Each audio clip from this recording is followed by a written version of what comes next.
د قادیانیت هغه ډیر لوی نحوست الله جل شانه د ډیرو قربانونو وروسته په سن 1974 کې د یو 50 بوډاګانو عالمانو په برکت باندې د دې ملک نه هغه لوی نحوست الله تعالی ختم کړ چې دنیا غي ته حیرانه ده. پاکستان د ډیر ښکلی ملک، یقینو کوي که موږ بل چا سره برابر په دنیا کې دا واحد ملک دی چې د نبی علیه السلام د تاج د ختم نبوت په یو ځل باندې ټول اسمبلی فیصله کړې ده، ټول اسمبلی، او داسې برپور آواز یې کړی دی چې د هغې ټولو اسمبلی د ارکانو نه قربان شو مونږ، که هغه د هرې پارټۍ سره تعلق ساتي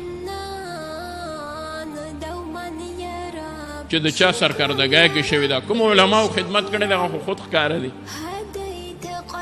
د نورو اراکینو چې پکې څومره خدمت کړی دی. دا یاد ساتئ، دا زما عقیده ده د ختم نبوت په پلیټ فارم باندې چې چا قرباني ورکړې ده الله دې هغو له جزای خیر ورکړي. زما ستا د دعا ورته ضرورت نشته، هغوی له به الله جزای خیر ورکړی. بټو صاحب ته چا ووی چې تا ته پته ده، هغه خپل سیکرټري ورته ووی چې درنګ د کسات د پانسي کېږي او پته ده راته. وی بټو صاحب څه ارمان؟ وی نه ارمان هم نشته، اعمال هم نشته، خو یو شي باندې مطمئن یم، کم دستخط مې چې د دغه رذیل ترینې فرقې د دی په غیر مسلمه جوړېدو باندې او ټاکلو باندې کړی دی، انشاءالله د نبي علیه السلام مخې ته به هغه پیش کړو.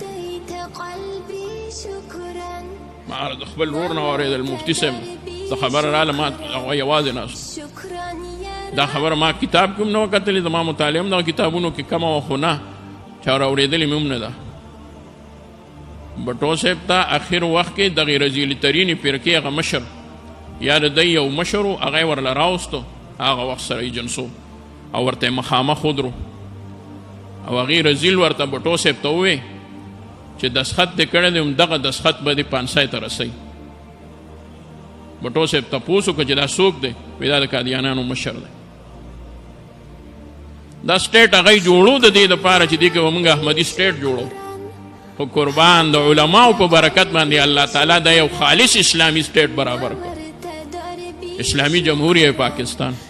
په مخ د ځمکه باندې په بهرنو ملکونو کې، مسلمانانو ملکونو کې د پاکستان یو ډېر لوی عظمت دی، الله دې دا عظمت برقرار ولري.